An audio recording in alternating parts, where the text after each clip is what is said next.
یاد کرتا ہوں تجھے میں میرے مولا اب صدا۔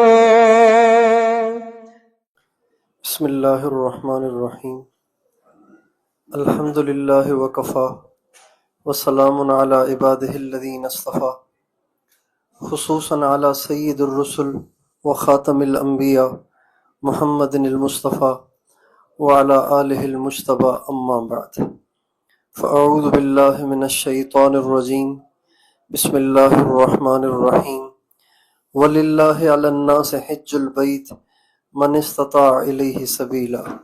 سبحان ربک رب العزۃ عما یصفون وسلام علی المرسلین والحمد للہ رب العالمین۔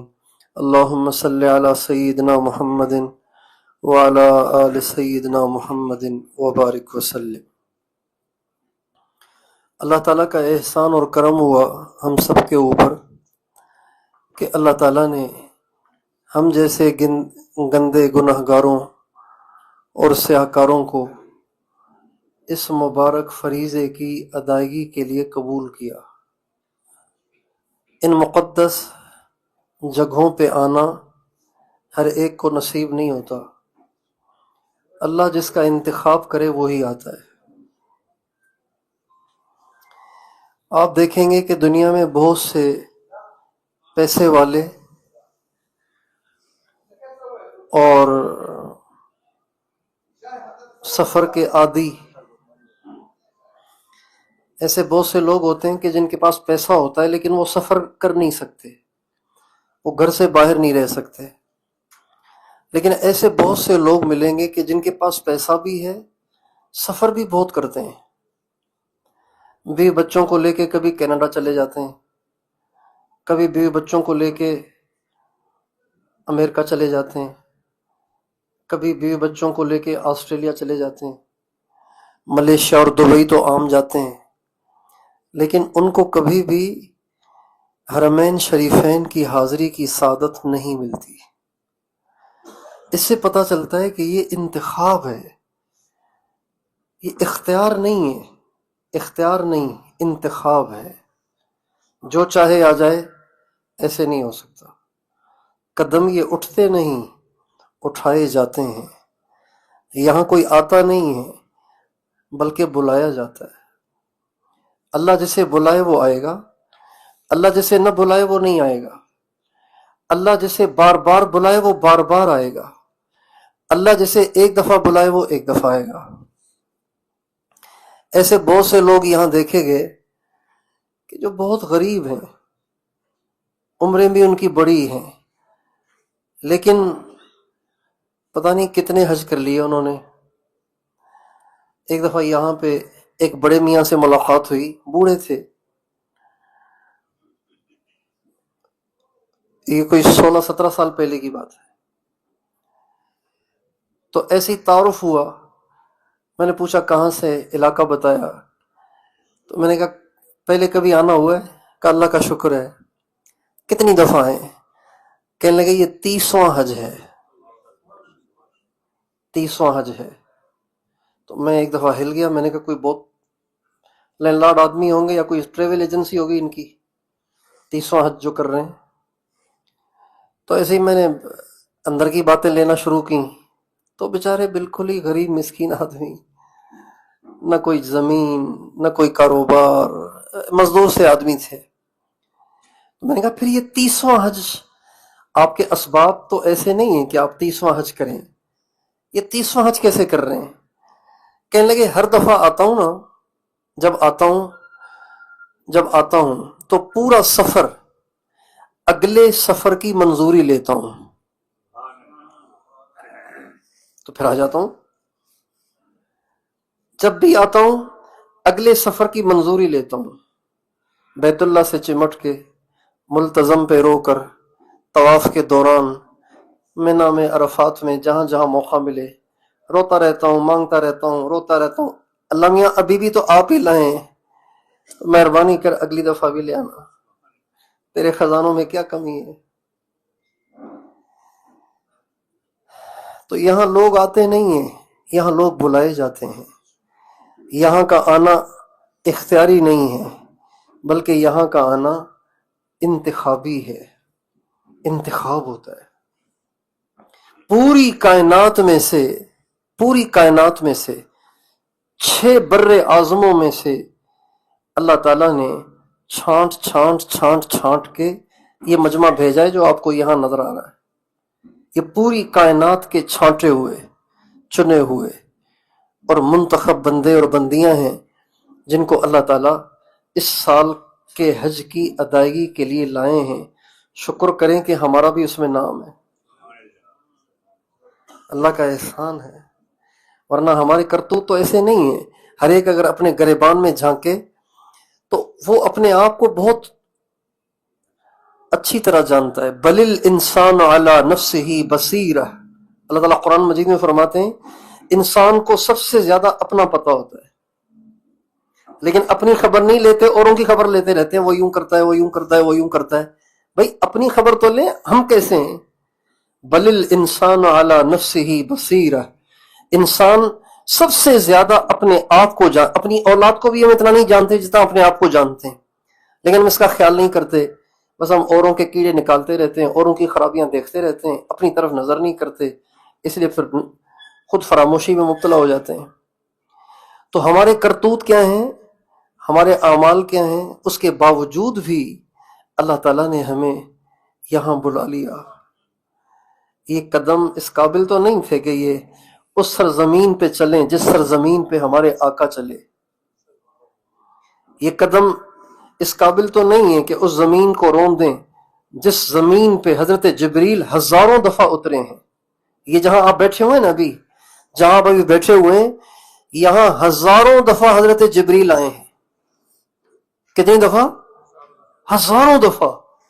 کسی کے گھر میں کوئی بزرگ چلے جائیں تو وہ اپنی اگلی نسلوں کو بھی بتاتے ہیں، کسی کے گھر میں کوئی بزرگ آ جائے نا تو وہ اگلی نسلوں کو بھی بتاتے ہیں کہ ہمارے گھر میں بزرگ آئے تھے۔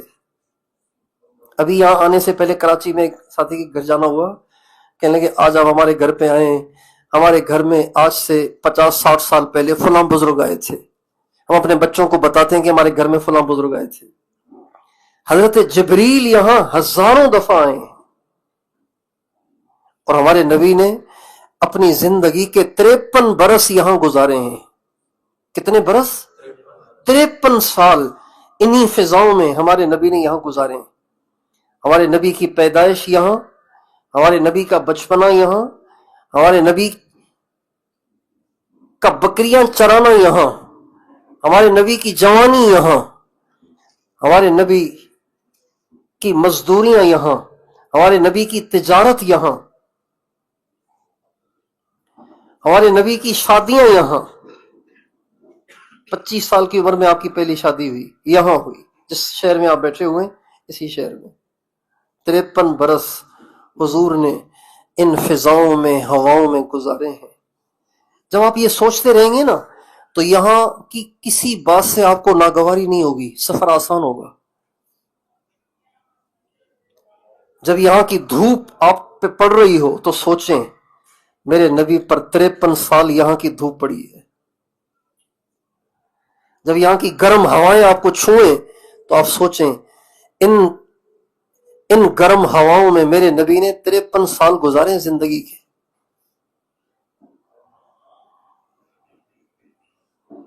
تو اللہ تعالیٰ نے ہمیں قبول کیا ہے، اس پہ اللہ کا شکر ادا کریں، اور اپنے اوقات کو قیمتی بنائیں، اپنے اوقات کو قیمتی بنائیں۔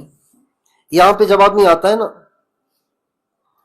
تو عام طور سے جو حجاج کرام آتے ہیں، عام طور سے جو حجاج کرام آتے ہیں، بس ان کے ذہن میں ہوتا ہے کہ وہ جو 4 دن ہے نا، منا، عرفات، مزدلفہ، پھر منا، یہ جو 4-5 دن ہے نا، بس ان میں کچھ کرنے کے کام ہوتے ہیں، یہ کرنے، باقی ہم ویلے ہیں، فارغ ہیں، ہماری کوئی ذمہ داری نہیں ہے اور ہماری ذمہ کچھ نہیں ہے۔ عام طور پہ حاجیوں کا یہ ذہن ہوتا ہے، ایسے نہیں ہے، بلکہ یہاں کا ایک ایک لمحہ قیمتی ہے، اس لیے کہ یہاں آپ جتنی نیکیاں کریں گے اس کا ریٹ پاکستان والا نہیں ہے، یہاں کی ہر نیکی کا ریٹ بہت اونچا ہے۔ آپ ایک دفعہ درود پڑھیں گے نا، ابھی آپ درود پڑھیں ذرا ایک دفعہ، اللہم صلی علی سیدنا محمد وعلی آل سیدنا محمد وبارک، ایک دفعہ پڑھ لیا، 5 سیکنڈ بھی نہیں لگے آپ کو، اللہ کے ہاں ایک نہیں لکھا گیا، 1,00,000 درود لکھے گئے، ایک نہیں لکھا گیا، 1,00,000 لکھے گئے۔ اور ہمارے نبی کا ارشاد ہے، من صلی علی واحدۃ صلی اللہ علیہ عشرا، جو مجھ پر ایک درود پڑھتا ہے اللہ پاک اس پہ 10 رحمتیں نازل کرتے ہیں۔ تو جو یہاں پڑھے گا اس پہ ایک درود پڑھنے پہ کتنی رحمتیں نازل ہوں گی؟ اچھا، یہ جو حدیث ہے نا، اس کی تشریح میں علماء نے لکھا ہے، ایک یہاں کے بہت بڑے عالم ہوئے یہاں پہ مدینے کے، محمد عوامہ، وہ اس کے نیچے لکھتے ہیں کہ ایک درود پر 10 رحمتیں ملتی ہیں، 10 رحمتیں، جبکہ اللہ پاک کی ایک ایک رحمت اتنی وسیع ہے کہ دنیا کے تمام انسانوں کے دکھوں کو دور کرنے کے لیے وہ ایک ہی کافی ہے۔ تو رحمت کا وہ سائز، جس رحمت کے سائز سے دنیا کے سارے انسانوں کے سارے دکھ دور ہو جائیں گے، اس سائز کی 10 رحمتیں ملتی ہیں ایک درود پر، اور یہاں پہ وہ اس سائز کی رحمتیں ملیں گی 10,00,000۔ بتائیے کتنی کمائیاں کر سکتے ہیں ہم یہاں؟ 2 رکعت پڑھیں گے، 2 رکعت پڑھیں گے، ریسیپشن پہ اگر ہم بیٹھے رہے اور بیٹھ کے جیو دیکھتے رہے تو اس کا تو کوئی فائدہ نہیں ہوگا، لیکن یہاں ہم نے آ کے 2 رکعت پڑھ لی، 2 رکعت پڑھ لی، اس 2 رکعت پہ آپ کو 2 رکعت پہ آپ کو 2,00,000 رکعتیں پڑھنے کا اجر ملے گا۔ 2,00,000 رکعتیں تو ہم کب پڑھیں گے بھائی؟ 2,00,000 رکعتیں کب پڑھیں گے؟ یہاں 2 رکعت پڑھ لیں تو 2,00,000 رکعت کا اجر ملے گا۔ ایک قرآن پاک کا سپارہ پڑھیں گے نا، ایک پارہ پڑھیں تو آپ کو 1,00,000 پارے پڑھنے کا اجر ملے گا۔ ایک قرآن کا ختم کریں 30 پارے، روزانہ ایک پارہ بھی پڑھ لیں تو 30 دن میں قرآن ختم، روزانہ 3 پارے پڑھیں تو 10 دن میں قرآن ختم۔ ابھی پرسوں ایک دوست نے پوچھا کہ میں نے حج کے بعد مدینے جانا ہے تو میں حضور کے لیے کیا لے کے جاؤں؟ اچھا سوال ہے نا، یہ اچھا سوال ہے نا بھئی۔ ہم بڑوں کے پاس جاتے ہیں، کوئی مٹھائی کا ڈبہ لے کے جاتا ہے، کوئی فروٹ کا شاپر لے کے جاتا ہے، کوئی اپنے علاقے کی سوغات لے کے جاتا ہے، تو وہ حضور کے پاس جا رہے ہیں، کہنے لگے میں حضور کے پاس کیا لے کے جاؤں؟ بھئی حضور کو تو نہ کھجوریں چاہیے اور نہ مٹھائی چاہیے، نہ فروٹ چاہیے، حضور کو تو اعمال چاہیے، آخرت میں ہر ایک کو اعمال چاہیے ہوتے ہیں۔ تو میں نے کہا بھی آپ کوشش کرو کہ ان 8-10 دنوں میں قرآن مجید کا ایک ختم کر لو، روزانہ 3 پارے پڑھو تو 10 دن میں ختم، روزانہ 4 پارے پڑھو تو ایک ہفتے 8 دن میں قرآن ختم ہو جائے گا، اور 4 پارے پڑھنے میں آپ کو زیادہ سے زیادہ 1.5-2 گھنٹے لگیں گے، اس سے زیادہ تو نہیں لگے گا۔ ایسے بھی حجاج کرام ہیں، آنے والے حجاج کرام میں ایسے بھی حجاج کرام ہیں جو روزانہ قرآن مجید کا ختم کرتے ہیں۔ صبح کو قرآن شروع کرتے ہیں، شام تک پورا ہو جاتا ہے، صبح کو شروع کرتے ہیں، شام کو پورا ہو جاتا ہے۔ جب یہاں سے جائیں گے نا مدینے تو حضور کے پاس ختمات قرآن کا انبار لے کے جائیں گے اور جا کے حضور کی خدمت میں پیش کریں گے، یا رسول اللہ یہ میں آپ کے پاس ہدیے کے طور پہ لایا ہوں قرآن مجید کے اتنے سارے ختم۔ حضور کتنے خوش ہوں گے ان سے۔ تو اس لیے ہماری ذمہ داری صرف حج کے وہ چند ایام نہیں ہیں جو ہمارے منی میں، عرفات میں، مزدلفہ میں گزریں گے، صرف وہ ذمہ داری نہیں، یہ پورا سفر ہمارا کمائی کا سفر ہے، آخرت کو بنانے کا سفر ہے۔ جیسے انسان کا پیٹ دنیا کمانے سے نہیں بھرتا نا، اور کماتا ہے، اور آپ دیکھیں دنیا میں کوئی ایسا ہے جو کہتا ہے نہیں بس کافی ہے، ہر ایک لگا ہوا ہے، چاہے کوئی ارب پتی ہے چاہے کوئی کھرب پتی ہے، وہ بھی لگا ہوا ہے کمانے میں۔ جیسے دنیا سے ہمارا پیٹ نہیں بھرتا، اللہ کرے ہم ایسے ہو جائیں کہ نیکیاں کرنے سے اور آخرت کو بنانے سے اور اللہ کو راضی کرنے سے ہمارا کبھی پیٹ نہ بھرے۔ یہ موقع ہے، یہاں ہم زیادہ سے زیادہ نیکیاں کریں۔ اور ابھی ہمارے حج کے ایام قریب آ گئے ہیں اور دو تین دن کے بعد ہم چلے جائیں گے یہاں سے منا. تو ہر حاجی کی یہ خواہش ہوتی ہے کہ بھئی میں تو حج کروں گا جیسے مجھے ٹریول ایجنٹ کروائے گا، جیسے مجھے معلم کروائے گا. کسی گروپ میں کوئی عالم ہوتا ہے وہ بتا دیتا ہے، کوئی مفتی صاحب ہوتے ہیں وہ بتا دیتے ہیں، کوئی پرانے ہوتے ہیں جنہوں نے کئی حج کیے ہوتے ہیں وہ بتاتے رہتے ہیں کہ بھئی یوں کرنا ہے یوں کرنا ہے. تو ہر حاجی کی یہ خواہش ہوتی ہے کہ میرے نبی نے حج کیسے کیا یہ بھی تو مجھے معلوم ہونا چاہیے نا. میرے نبی نے حج کیسے کیا، میرے نبی نے پہلے کیا کیا، پھر کیا کیا، پھر کیا کیا، پھر کیا کیا، حضور کا حج کا سفر کیسا تھا، یہ ہر حاجی کی خواہش ہوتی ہے. تو اس لیے ہمارے نبی صلی اللہ علیہ وسلم کے حج کا جو سفر ہے اس کا اجمالی خاکہ میں آپ حضرات کے سامنے پیش کرتا ہوں تاکہ آپ حضرات اپنے نبی کا حج سنیں اور اس سے لطف اندوز ہوں اور اپنے نبی کی یاد میں اضافہ ہو، اپنے نبی کی محبت میں اضافہ ہو، اور پھر ہم بھی ایسے ہی کرنے کی کوشش کریں. ہمارے نبی نے ہجرت کے بعد صرف ایک حج کیا ہے. 10 سال آپ نے مدینے میں گزارے ہیں. ان 10 سال میں جو آخری سال تھا آپ کے انتقال سے پہلے والا، آپ کا انتقال ربیع الاول میں ہوا، تو اس ربیع الاول سے پہلے جو ذی الحجہ اور ذی قعدہ کا مہینہ تھا اس میں آپ نے حج کیا. اس سے پہلے مدینے کے قیام کے دوران آپ نے کوئی حج نہیں کیا. مدینہ ہجرت کرنے سے پہلے جب آپ نے 13 سال یہاں گزارے نبوت کے اور 40 سال اس سے پہلے گزارے، 53 سال ٹوٹل. اس میں علماء کرام کا اختلاف ہے، اس میں روایات بھی مختلف ہیں. بعض امام ترمذی رحمۃ اللہ علیہ کا اس میں مذہب یہ ہے کہ اللہ کے نبی نے ہجرت سے پہلے صرف 2 حج کیے ہیں. لیکن علامہ ابن اثیر نے اور علامہ ابن جوزی رحمۃ اللہ علیہ، ان حضرات کا یہ قول ہے کہ نبی کریم صلی اللہ علیہ وسلم نے اپنی زندگی کے ہر سال میں حج کیا ہے. آپ کا حج کبھی قضا نہیں ہوا، ہمیشہ ہی آپ نے حج کیا ہے. اور آپ سے پہلے تمام انبیاء نے حج کیا ہے. جتنے بھی انبیاء آدم علیہ السلام سے لے کے عیسیٰ علیہ السلام تک دنیا میں تشریف لائے، سارے نبیوں نے حج کیا ہے. بلکہ حضرت آدم علیہ السلام کے بارے میں تو روایات میں آتا ہے کہ آدم علیہ السلام رہتے تھے سری لنکا میں. آدم علیہ السلام سری لنکا میں رہتے تھے. سری لنکا جنت سے جب اتارے گئے تو سیدھے سری لنکا کے پہاڑ پہ اتارے گئے. اللہ نے ہمیں وہ جگہ دکھائی، ہم وہاں گئے.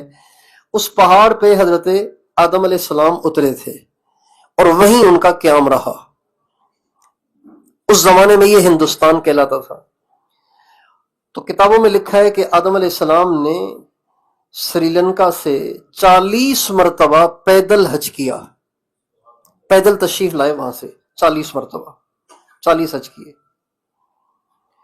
سارے نبیوں نے حج کیا ہے. ہمارے نبی نے اپنے انتقال سے چند مہینے پہلے حج کیا اور اس کی صورت یوں بنی کہ 25 ذی القعدہ جو کہ ہفتے کا دن تھا، نبی کریم صلی اللہ علیہ وسلم مدینہ منورہ سے نکلے. جب آپ کے حج کا ارادہ ہوا تو آپ نے اس سے پہلے ہر طرف اعلان کروا دیا تھا کہ میں نے حج پہ جانا ہے، جو ساتھ چلنا چاہتا ہے میرے ساتھ چلے. جب یہ آواز، اب اس زمانے میں سوشل میڈیا تو تھا نہیں، انسانوں کے ذریعے سے ہی آواز جاتی تھی، تو یہ بات پھیلتے پھیلتے کافی پھیل گئی اور ایک بہت بڑا مجمع مدینے میں اکٹھا ہو گیا ہمارے نبی کے ساتھ حج کے لیے. جس کو پتہ چلا نا تو اس نے بس فوراً رخت سفر باندھا اور چل پڑا مدینے کی طرف اور مدینے آ گئے. جب آپ 25 ذی قعدہ ہفتے کے دن مدینے سے نکل رہے تھے تو ہزاروں کی تعداد میں لوگ آپ کے ساتھ تھے اور آپ کی 9 ازواج مطہرات تھیں، آپ نے ان کو بھی اپنے ساتھ لے لیا.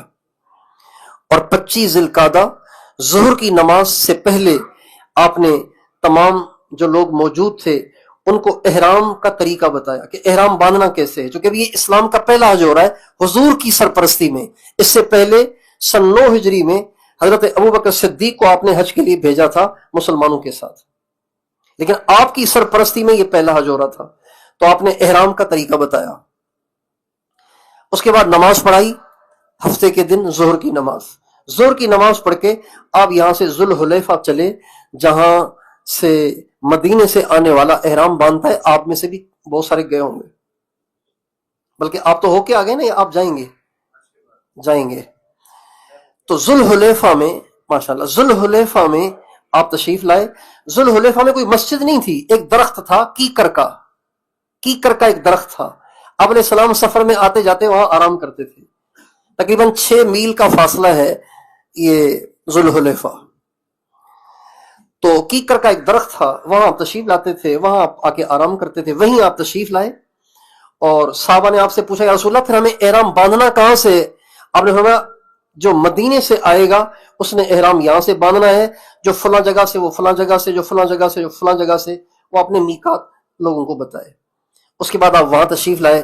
عصر کی نماز آپ نے ذوالحلیفہ میں پڑھی، مغرب کی نماز بھی وہیں پڑھی، عشاء کی نماز بھی وہیں پڑھی، رات کو آرام بھی وہیں کیا، فجر کی نماز بھی وہیں پڑھی۔ اسی رات میں حضرت ابوبکر صدیق رضی اللہ تعالیٰ عنہ کے گھر میں ولادت ہوئی۔ ان کی اہلیہ کا نام حضرت اسماء بنت امیس رضی اللہ تعالیٰ عنہ، یہ حضرت ابوبکر صدیق کی بیوی ہیں۔ بعد میں جب حضرت ابوبکر صدیق کا انتقال ہوا تو ان کی شادی حضرت علی سے ہو گئی تھی۔ تو اس رات میں حضرت ابوبکر صدیق کے گھر میں محمد پیدا ہوئے، بیٹا محمد پیدا ہوئے، حضرت ابوبکر صدیق کے بیٹے۔ اور فجر کی نماز آپ نے پڑھی، پھر آپ وہیں رہے یہاں تک کہ ظہر کی نماز آپ نے پڑھی۔ ظہر کی نماز کے بعد آپ نے احرام کے لیے غسل کیا اور چادریں پہنی۔ جب آپ نے غسل کر لیا احرام کا اور چادریں پہنی تو حضرت اما عائشہ رضی اللہ عنہا کے پاس خوشبو تھی، کستوری اور مشک کی خوشبو۔ کستوری تو پاؤڈر ہوتا ہے اور مشک تو لیکوڈ ہوتا ہے، اور اس میں کوئی اور چیز بھی ملی ہوئی تھی۔ یہ خوشبو اما عائشہ لے کے آئیں اور اپنے ہاتھ سے آ کے اللہ کے نبی کی مبارک داڑھی میں بھی لگائی اور اللہ کے نبی کے سر مبارک میں بھی لگائی۔ صحابہ کہتے ہیں اس مشک کی اور کستوری کی چمک ہمیں اللہ کے نبی کے بالوں کی مانگ میں نظر آ رہی تھی، آپ کی داڑھی مبارک میں نظر آ رہی تھی۔ ابھی آپ کا احرام شروع نہیں ہوا، آپ نے صرف غسل کیا ہے۔ احرام شروع ہوتا ہے تلبیہ پڑھنے کے بعد، ابھی آپ نے تلبیہ نہیں پڑھا تھا۔ اس لیے احرام پہننے والے کو احرام پہننے سے پہلے اپنے جسم پہ خوشبو لگانی چاہیے۔ احرام کی چادروں پہ بھی لگا سکتے ہیں، لیکن وہ خوشبو لگا سکتے ہیں جس کا نشان باقی نہ رہے۔ جس کا نشان باقی رہے وہ احرام کی چادروں پہ نہیں لگائیں گے۔ چنانچہ آپ علیہ السلام کے جسم اطہر پہ اما عائشہ نے خوشبو لگائی اور اس کے بعد آپ نے تلبیہ پڑھا، اور تلبیہ پڑھنے کے بعد آپ کا احرام شروع ہو گیا۔ اس کے بعد آپ کسوہ، آپ کی ایک اونٹنی تھی کسوہ اس کو اس لیے کہتے ہیں کہ اس کا رنگ سیاہی مائل تھا، سیاہی ہلکا سا بلیک تھا، اس پہ آپ تشریف فرما ہوئے، اور اس اونٹنی کی پیٹھ پہ کپڑا ڈالا جاتا ہے۔ وہ کپڑا بالکل سادہ سا تھا، روایت میں آتا ہے کہ وہ کوئی 2-3 درہم کا بھی نہیں تھا، اتنا سادہ اور اتنا سستا کپڑا تھا جو آپ کی اونٹنی پہ ڈلا ہوا تھا۔ لیکن جب آپ اونٹنی پہ بیٹھے تو آپ نے اللہ سے دعا کی، اللہم حجتن، اللہم اجعلہ حجن لا ریاء فیہ ولا سمعہ، اے اللہ میرے حج کو ایسا بنا کہ اس میں دکھاوا نہ ہو۔ حالانکہ آپ کی اونٹنی کی پیٹھ پہ جو کپڑا تھا وہ 2-3 روپے کا بھی نہیں تھا، لیکن آپ اللہ سے دعا کر رہے تھے، اللہ میرے اس حج کو ایسا نہ بنانا کہ جس میں دکھاوا ہو، اس حج کو ایسا بنا کہ جس میں دکھاوا نہ ہو، کسی کو دکھانے کے لیے نہ کروں، صرف تیری رضا کے لیے کروں۔ اور وہیں پر رات کو حضرت جبریل علیہ السلام ہمارے نبی کی خدمت میں آئے اور آ کے کہا یا رسول اللہ کا حکم ہے کہ آپ قران کا احرام پہنے۔ حج کے 3 قسم ہوتے ہیں، قران، تمتع اور افراد۔ قران کہتے ہیں کہ جب انسان احرام پہنے تو حج عمرے دونوں کی نیت کر لے ایک احرام میں۔ اس نے احرام نہیں کھولنا ہوتا، اب اس نے قربانی کے بعد احرام کھولنا ہوتا ہے، اب چاہے وہ 10 دن ہو چاہے 20 دن ہو۔ اور ایک ہوتا ہے تمتع جو ہمارا ہے، عمرہ کیا، احرام کھول لیا، پھر حج کے دنوں میں احرام باندھا، اس کو تمتع کہتے ہیں۔ اور ایک ہوتا ہے افراد، صرف حج ہی کے لیے احرام پہنا جاتا ہے، اس میں عمرہ بھی نہیں ہوتا۔ تو آپ علیہ السلام فرماتے ہیں کہ حضرت جبریل میرے پاس آئے اور مجھ سے کہا حضور حجتن فی عمرتن، آپ نیت کریں کہ حج و عمرہ کٹھے کرنا ہے، یعنی قران کے ساتھ کرنا ہے۔ چنانچہ حضرت جبریل علیہ السلام کے کہنے پر آپ علیہ السلام نے کران کا احرام پہنا، لیکن صحابہ کو اختیار دیا کہ تم میں سے کوئی کران کا احرام پہننا چاہے، تمتع کا پہننا چاہے، افراد کا پہننا چاہے، میری طرف سے تم پہ کوئی پابندی نہیں ہے، لیکن مجھے چونکہ حکم آیا ہے لہذا میں نے کران کا پہننا ہے۔ اور کران والا اپنے ساتھ سواری بھی لے کے چلتا ہے۔ بعض حضرات اپنے ساتھ سواری بھی لے کے چلتے ہیں، جانور ذبح کرنے کے لیے لے کے چلتے ہیں، تو آپ علیہ السلام نے اپنے ساتھ جانور بھی لے لیے اور نشانی کے لیے ان کی گردن میں پٹا بھی باندھ دیا، اور پھر آپ وہاں سے چلے۔ جب آپ ذوالحلیفہ سے نکلے تو ساتھ ہی ایک پہاڑ ہے، اس کو بیدا کہتے ہیں، بیدا۔ جب آپ اس پہ چڑھے تو حضرت جبریل علیہ السلام آئے اور آ کے کہا یا رسول اللہ اپنے صحابہ سے کہیں کہ تلبیہ آہستہ نہ پڑھیں، چیخ چیخ کے پڑھیں، چیخ چیخ کے پڑھیں۔ پھر آپ نے فرمایا کہ جب تم تلبیہ پڑھو گے تو تمہارے آس پاس جو پتھر اور درخت ہوں گے نا وہ بھی تلبیہ پڑھیں گے، ان کو سن کے ان کے ساتھ والے پڑھیں گے، ان کو سن کے ان کے ساتھ والے پڑھیں گے، یہاں تک کہ مشرق اور مغرب کے سارے پتھر اور درخت تلبیہ پڑھیں گے، اور سب کا اجر ملے گا تلبیہ پڑھنے والوں کو۔ چنانچہ صحابہ نے چیخ چیخ کے تلبیہ پڑھنا شروع کیا، چیخ چیخ کے تلبیہ پڑھنا شروع کیا۔ وہاں سے آپ چلے، چلتے چلتے راستے میں ایک جگہ آتی ہے ملل، وہاں پہ جب آپ پہنچے تو آپ نے اپنے پاؤں میں حجامہ لگوایا۔ حجامہ سمجھتے ہیں؟ پچنا لگاتے ہیں، خون نکالتے ہیں۔ تو شاید آپ علیہ السلام کو پاؤں میں درد ہوا یا کیا ہوا، لیکن بہرحال ملل میں آپ نے پاؤں میں پچنا لگوایا، حجامہ کروایا۔ اس کے بعد آپ آگے بڑھے، آگے جگہ آتی ہے روحا، وہاں آپ پہنچے۔ جب وہاں پہنچے تو وہاں پہ آپ نے نماز ادا فرمائی، اور آپ نے فرمایا جس جگہ آج میں نے نماز پڑھی ہے یہاں پہ 70 انبیاء نے پہلے بھی نماز پڑھی ہے، 70 انبیاء نے۔ اچھا، جب وہاں پہ ٹھہرے تھے نا مقام روحا میں، جب ہمارے نبی ٹھہرے تو آپ نے دیکھا کہ ایک نیل گائے ہے، نیل گائے وہ زخمی ہے۔ تو عرب کا تو گزارا ہی شکار پہ ہوتا تھا، تو بعض صحابہ نے اس کو لینا چاہا، لے لیں تاکہ کھائیں، سارے سفر ہے۔ تو آپ علیہ السلام نے فرمایا نہیں، اسے چھیڑو نہیں، جس نے اس کو شکار کیا ہے نا وہ ان قریب آئے گا، پھر دیکھیں گے۔ اب شکاری کون ہے اس کا تو کسی کو بھی پتہ نہیں تھا، لیکن ہمارے نبی نے فرمایا ان قریب اس کا شکاری آئے گا۔ چنانچہ تھوڑی دیر کے بعد ایک شخص آیا، اس نے کہا جی میں نے اس کو شکار کیا ہے، لیکن آپ آئے ہیں، آپ کے ساتھی ہیں، تو یہ میں آپ کو ہدیہ کرتا ہوں، بے شک آپ ان کو ذبح کر کے کھلا دیں۔ چنانچہ آپ علیہ السلام نے صحابہ سے فرمایا تم لوگ اسے ذبح کرو اور بے شک کھا لو۔ اس کے بعد آپ وہاں سے چلے اور ایک جگہ ہے ارج، وہاں پہنچے۔ ایک دن کا آپ فاصلہ طے کرتے تھے، پھر کہیں ٹھہر جاتے تھے، پھر فاصلہ طے کرتے تھے، پھر کہیں ٹھہر جاتے تھے، تو اس کے بعد جو آپ ٹھہرے ہیں اس کا نام ہے ارج۔ جب آپ وہاں پہنچے اور آپ نے قیام کیا اور نکلنے کا وقت آیا، آگے جانے کا وقت آیا، تو حضرت ابوبکر صدیق اور ہمارے نبی، ان دونوں حضرات کا سامان، کھانے پینے کا سامان، ضرورت کا سامان، سارے کا سارا ایک اونٹ پہ تھا، سواری کے لیے الگ تھے، سامان کے لیے الگ اونٹ تھا۔ اور یہ اونٹ حضرت ابوبکر صدیق نے اپنے غلام کے حوالے کیا ہوا تھا کہ بھئی اس کو لے کے چلنا ہے ساتھ ساتھ۔ جب نکلنے کا وقت آیا تو کافی دیر گزر گئی، وہ غلام آیا ہی نہیں، بیٹھ کے تھکتے رہے، آخر غلام آیا تو اس سے پوچھا بھی اتنی دیر لگا دی تم نے، اونٹ کہاں ہے؟ کہا جی اونٹ تو رات کا گم ہوا ہے، میں اسی لیے تو مجھے دیر ہو گئی، ڈھونڈ کے میں تو تھک گیا ہوں، مجھے تو مل ہی نہیں رہا۔ حضرت ابوبکر صدیق رضی اللہ تعالیٰ عنہ کو غصہ آیا اور فرمانے لگے ایک ہی تو اونٹ تھا ہمارے پاس اور سب کا سامان اس پر تھا، ازواج مطہرات کا کھانا پینا بھی اس پر، اللہ کے نبی کا حضرت ابوبکر صدیق کا کھانا پینا بھی اس پر، ضرورت کا سامان تم نے وہ بھی گم کر دیا۔ اور حضرت ابوبکر صدیق اٹھے اور اٹھ کے اس کی پٹائی شروع کر دی غلام کی۔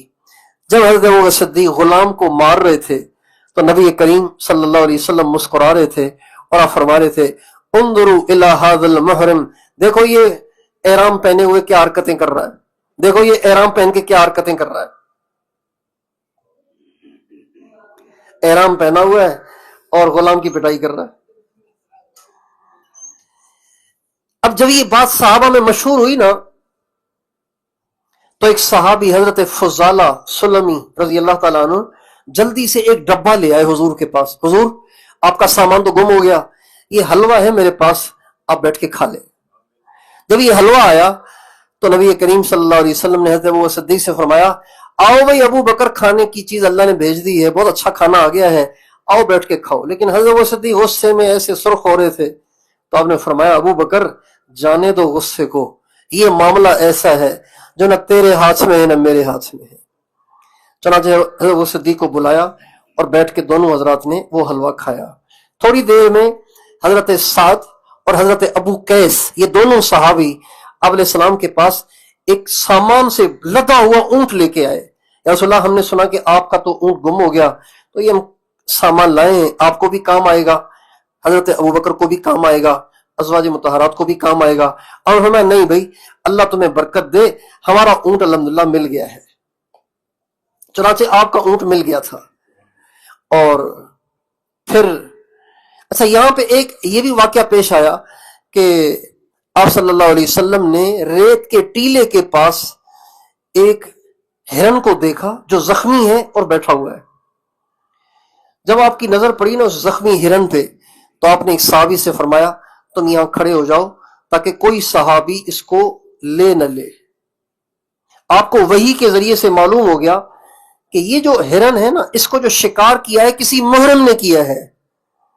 محرم کا شکار محرم کے لیے ناجائز ہے, غیر محرم کا شکار محرم کے لیے جائز ہے.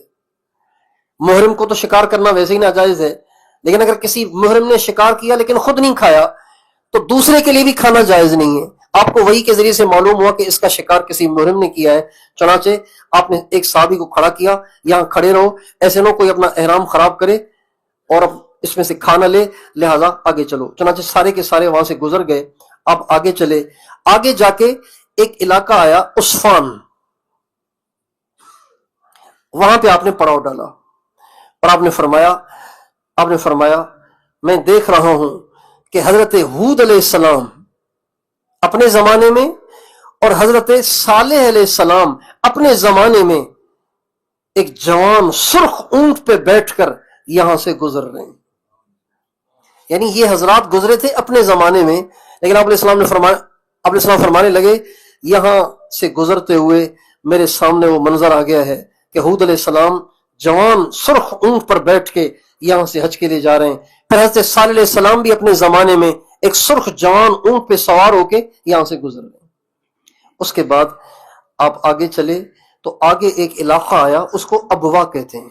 ابوا, یہ ابوا وہ بستی ہے جہاں پہ نبی کریم صلی اللہ علیہ وسلم کی والدہ محترمہ کی قبر ہے.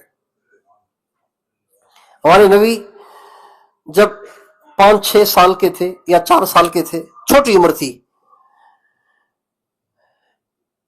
اس وقت ہمارے نبی کی جو والدہ تھیں وہ اپنے خاوند کی قبر کی زیارت کے لیے مدینے گئی تھیں. ہمارے نبی کے والد کی قبر مدینے میں ہے.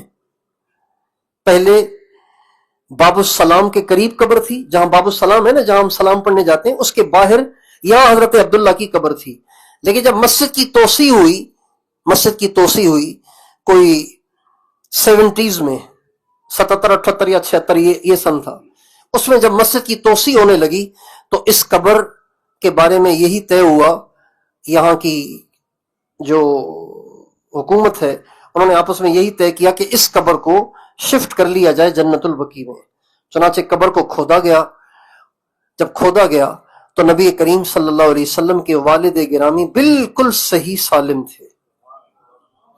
کان تک ان کے بال تھے, داڑھی مبارک تھی, کوئی 23-24 سال کی عمر تھی. اور اس زمانے میں ہمارے جو مشائخ یہاں مدینے میں رہتے تھے, حضرت شیخ الحدیث مولانا محمد زکریا صاحب اور حضرت مولانا عبد الغفور عباسی مدنی رحمۃ اللہ علیہ اور حضرت مولانا عاشق الہی بلند شہری رحمۃ اللہ علیہ, اور بھی ہمارے بہت سارے مشائخ تھے یہاں پہ مدینے میں جو رہتے تھے, ان سب حضرات نے کندھا دیا اور آپ علیہ السلام کے والد گرامی کو جنت البقیع میں دفن کیا گیا. تو ہمارے نبی کی والدہ محترمہ اپنے خاوند کی قبر کی زیارت کے لیے یہاں آئی تھیں. پھر ان کا سسرال بھی یہاں تھا, اصل یہیں کی تھی وہ.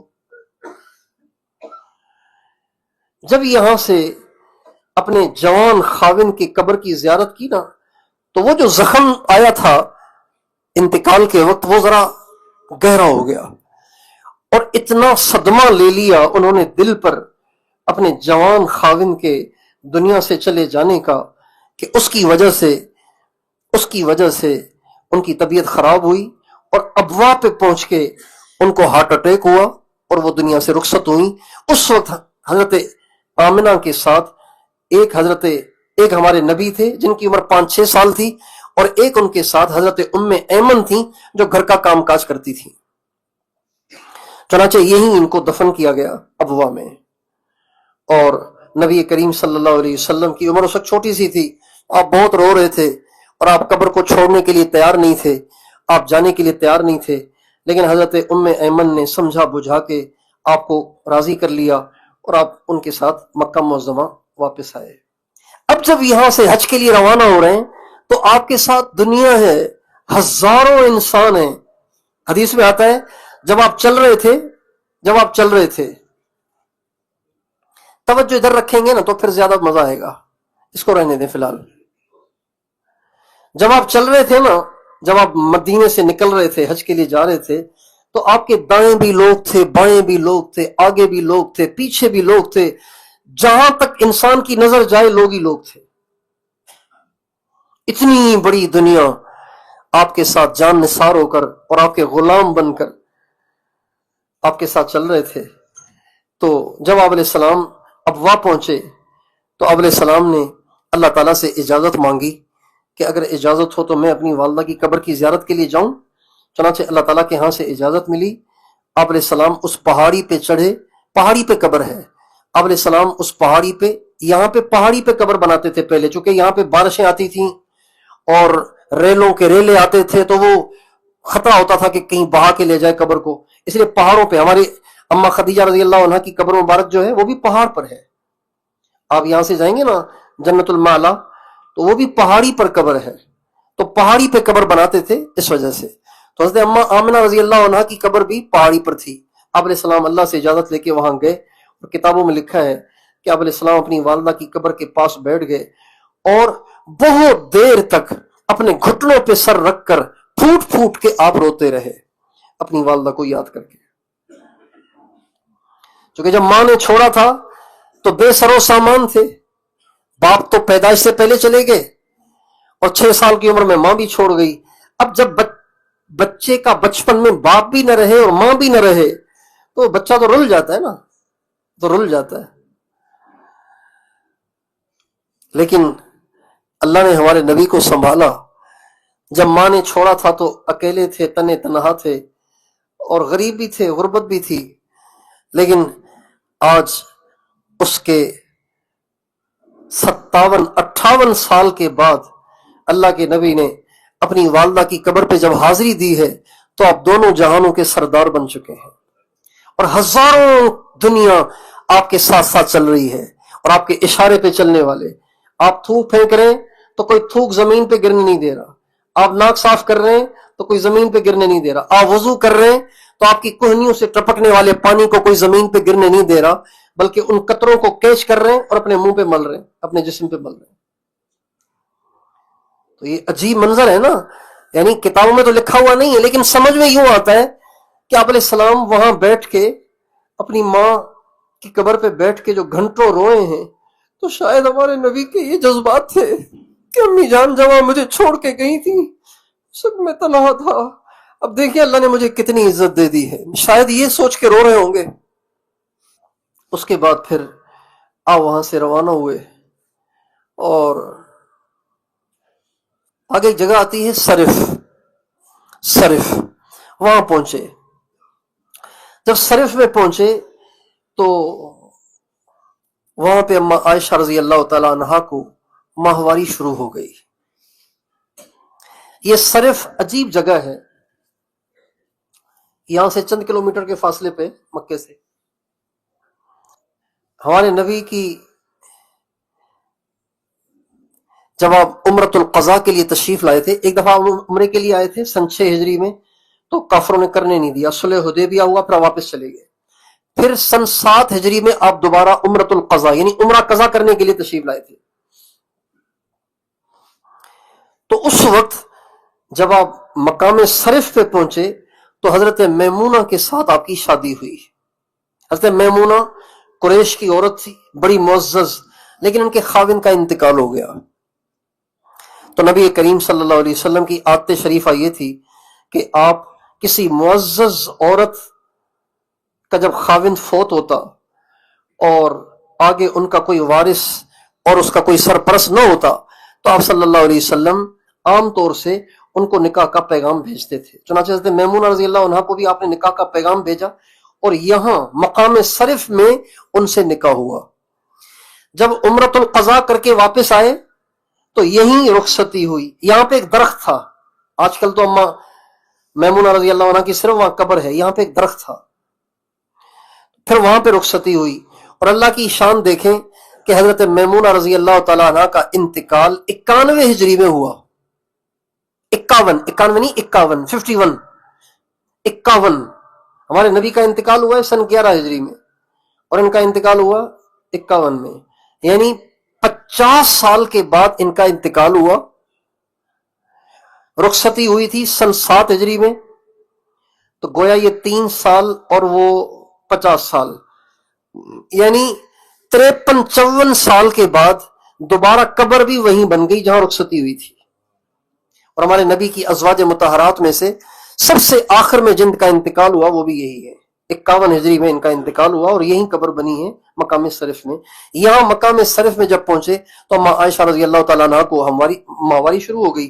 اما عائشہ بہت رونے لگیں، یا رسول اللہ میرا تو سفر ہی برباد ہو گیا اور میں تو آئی تھی حج کی نیت سے، میں تو ناپاک ہو گئی، اب کیا ہوگا؟ آپ علیہ السلام نے ان کو تسلی دی کہ عائشہ گھبرانے کی بات نہیں ہے، اب یہ تو کوئی آپ کے ساتھ نہیں ہوا، یہ تو اللہ نے عورتوں کے ساتھ لگایا ہوا ہے. اب اس کا حل ہے، کوئی مسئلہ بغیر حل کے نہیں ہوتا، اس کا حل یہ ہے. آپ نے پھر اس کا طریقہ بتایا کہ جو عورت ناپاک ہو جائے تو اس کو کیسے آگے اعمال کرنے ہیں اور ساری چیزیں ڈیل کرنی ہیں. چنانچہ اس کے بعد پھر آپ وہاں سے آگے بڑھے اور ایک جگہ آتی ہے مکے سے باہر ذی طوا، آج کل اس کو جرول کہتے ہیں، جرول. وہاں پہ آپ نے رات کا قیام کیا. اور یہ جب آپ پہنچے تھے تو یہ جمعے کی شام تھی. آپ کی عادت شریفہ یہ تھی کہ آپ شہروں میں آبادیوں میں رات کے اندھیروں میں داخل نہیں ہوتے تھے بلکہ دن دہاڑے داخل ہوتے تھے. چنانچہ آپ نے وہیں قیام کیا اور فجر کی نماز بھی وہیں پڑھی، عشاء کی نماز بھی وہیں پڑھی، اور پھر فجر کے بعد چاشت کے وقت آپ نے غسل کیا اور غسل کر کے آپ مکے میں داخل ہوئے. اور یہ جو بیت اللہ کے دروازے ہیں ان میں ایک دروازہ ہے باب بنی شیبہ، وہاں سے آپ بیت اللہ شریف میں داخل ہوئے. ذی طوا سے جب آپ بیت اللہ شریف کی طرف آئیں گے تو راستے میں ایک وادی آتی ہے، اس کو وادی ازرق کہتے ہیں. وادی ازرق، اب تو نام بدل گیا ہے اس کا، وادی ازرق. جب آپ وادی ازرق میں پہنچے تو آپ علیہ السلام نے فرمایا میرے سامنے وہ منظر اللہ نے کھول دیا ہے کہ حضرت موسیٰ علیہ السلام اپنے کانوں میں انگلیاں دے کر چیخ کر تلبیہ پڑھ رہے ہیں. یعنی وادی ازرق سے جب حضرت موسیٰ علیہ السلام گزرے تھے نا، وہ جو ماضی کی ویڈیو ہے گویا میری آنکھوں کے سامنے اللہ نے ابھی چلا دی ہے، اور میں گویا دیکھ رہا ہوں کہ موسیٰ علیہ السلام کے کانوں میں دونوں انگلیاں ہیں اور زور زور سے چیخ کر وہ تلبیہ پڑھ رہے ہیں. وہاں سے آپ بیت اللہ شریف تشریف لائے. بیت اللہ میں باب بنی شیبہ سے داخل ہوتے ہی آپ علیہ السلام حجر اسود کے سامنے آئے، حجر اسود کا بوسہ دیا اور پھر آپ نے طواف شروع کیا. طواف کے آپ نے 7 چکر لگائے. ہر چکر میں آپ حجر اسود کی طرف چہرہ کرتے تھے اور اس کا استلام کرتے تھے. پھر اس کے بعد آپ کا طواف مکمل ہوا. طواف مکمل کرنے کے بعد آپ مقام ابراہیم کے پاس آئے. مقام ابراہیم کے پاس آپ نے 2 رکعت ادا فرمائی اور پہلی رکعت میں سورہ قل یا الکافرون پڑھی اور دوسری رکعت میں سورہ قل واللہ احد پڑھی. اس کے بعد پھر 2 رکعت پڑھ کے دوبارہ آپ حجر اسود کے سامنے آئے اور بوسہ لیا. اور پھر اس کے بعد باب الصفا سے نکل کر صفا پہاڑی پہ چڑھ گئے. جب صفا پہاڑی پہ پہنچے تو آپ نے قبلے کی طرف منہ کر کے، بیت اللہ کی طرف منہ کر کے کافی دیر تک اللہ اکبر، الحمدللہ، اللہ اکبر الحمدللہ، آپ کافی دیر تک یہ اللہ کا ذکر کرتے رہے اور گڑ گڑا کے دعا کرتے رہے، اور پھر اس کے بعد صفا سے آپ چلے مروہ کی طرف، اور 7 چکر یوں آپ نے لگائے۔ جب کبھی بھی آپ ڈھلان کی طرف پہنچتے، ڈھلان تو آج کل نہیں ہے، آج کل وہاں سبز رنگ کی ٹیوب لائٹیں لگائی ہوئی ہیں، تو یہ جو ٹیوب لائٹوں کی جگہ ہے نا، یہ اصل میں ڈھلان تھی، نچان تھی۔ حضرت ہاجرہ صفا پہ چڑھی تھی پانی ڈھونڈنے کے لیے، اور حضرت اسماعیل کو لٹایا ہوا تھا، تو چونکہ آبادی کوئی نہیں تھی یہاں پہ، پانی ڈھونڈنے کے لیے نکلی تھی، صفا پہ چڑھی، پھر صفا سے اتر کے مروہ پہ چڑھنے لگیں، تو مروہ پہ جب گئیں تو وہ نیچے چلی گئیں تو بچہ اوجھل ہو گیا، تو یہاں سے دوڑ کے پھر وہ مروہ پہ چڑھی تھی۔ تو وہ جو حضرت ہاجرہ کا دوڑنا تھا نا، وہ اللہ کو ایسا پسند آ گیا کہ اللہ نے دنیا کے سارے مسلمانوں کو حکم دے دیا کہ جہاں میری ہاجرہ دوڑی تھی نا، تم نے بھی وہاں دوڑنا ہے۔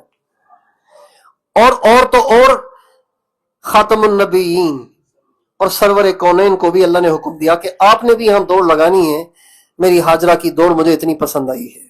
جو آدمی اللہ کی رضا کے کاموں میں کوئی تکلیف اٹھاتا ہے نا، اللہ کو وہ بہت پسند آتا ہے۔ اس لیے اللہ کی رضا کے کاموں میں تکلیف بیزاری سے نہیں، بشاشت سے اٹھانی چاہیے۔ اب آپ منی جائیں گے تکلیف آئے گی، عرفات جائیں گے تکلیف آتی ہے، مزدلفہ آئیں گے تکلیف آتی ہے، مزدلفہ سے جمرات جائیں گے تکلیف آئے گی، اتنا رش ہوگا وہاں، پتھر جب مارتے ہیں نا اتنا رش ہوتا ہے، دھکم پہ گرمی بہت زیادہ چل رہی ہے، تو یہ ساری تکلیف کی جگہیں ہیں، لیکن یہ تکلیف کے کام بیزاری سے نہیں کرنے ہوتے، بشاشت سے کرنے ہوتے۔ جب ماں اپنے بچوں کے لیے جون جولائی کی گرمیوں میں چولہے پہ کھڑے ہو کے کھانا پکاتی ہے تو بیزاری سے پکا رہی ہوتی ہے، بشاشت سے پکا رہی ہوتی ہے، بشاشت کیونکہ محبت ہے۔ جب اللہ سے محبت ہوگی نا تو یہ سارے مشقت کے کام ہمارے لیے آسان ہوں گے۔ تو اللہ تعالیٰ ہمیں بشاشت سے کرنے کی توفیق دے۔ حضرت ہاجرہ کی یہ تکلیف اللہ کو ایسی پسند آئی کہ اللہ نے اپنے سب سے پیارے محبوب کو بھی حکم دے دیا کہ میرے محبوب ہاجرہ کی یہ ادا اتنی اچھی لگی ہے کہ آپ کو بھی دوڑنا پڑے گا۔ چنانچہ صحابہ کہتے ہیں نبی کریم صلی اللہ علیہ وسلم نے جب یہاں پہنچے تو آپ نے اتنی تیز دوڑ لگائی کہ آپ کے تہبند میں، آپ نے تہبند پہنا ہوا تھا، نیچے چادر اوڑھی ہوئی تھی، تو اس میں سے ہوا داخل ہو رہی تھی، اور آپ کا جو تہبند تھا وہ آپ کی ٹانگوں کو گرد یوں گھوم رہا تھا، اتنا تیز آپ دوڑ رہے تھے یہاں پہ۔ 7واں چکر آپ کا مروہ پہ پورا ہوا۔ جب آپ مروہ پہ پہنچے تو آپ نے صحابہ سے فرمایا تم میں سے جو کوئی اپنے ساتھ جانور نہیں لایا، جس نے تمتع کیا ہے وہ تو ویسے ہی احرام کھولے گا، جس نے قران کیا ہے اور وہ جانور نہیں لایا وہ بھی احرام کھول لے۔ چنانچہ جو جانور نہیں لائے تھے ان سب نے احرام کھول دیا اور وہ جا کے اپنی جگہوں پہ رہنے لگے، لیکن نبی کریم صلی اللہ علیہ وسلم کا احرام بندھا رہا۔ وہاں سے آپ اپنی جگہ پر تشریف لائے جہاں آپ کا قیام تھا۔ یہ آپ جو مکے میں آئے تھے یہ 4 ذی الحجہ تھی، ہفتے کا دن تھا، 4 ذی الحجہ تھی۔ 8 ذی الحجہ تک ہمارے نبی یہیں رہے، مکے میں رہے، 4 دن مکے میں گزارے۔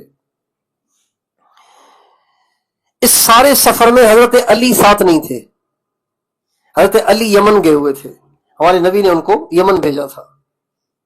یمن والوں کو تبلیغ کرنے کے لیے ہمارے نبی نے حضرت خالد بن ولید کو بھیجا۔ حضرت خالد بن ولید نے 6 مہینے وہاں گزارے، لیکن یمن والوں نے ان کی بات کو قبول نہیں کیا۔ چنانچہ انہوں نے ساری جو کارگزاری تھی وہ ہمارے نبی کو سنائی، بھیجی۔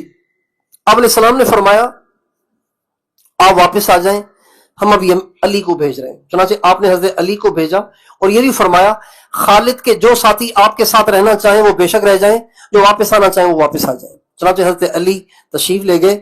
حضرت علی اللہ کے نبی کا خط بھی لے کر گئے تھے اور وہاں کے لوگوں کو انہوں نے اکٹھا کیا اور ان کو اللہ کے نبی کا خط پڑھ کے سنایا۔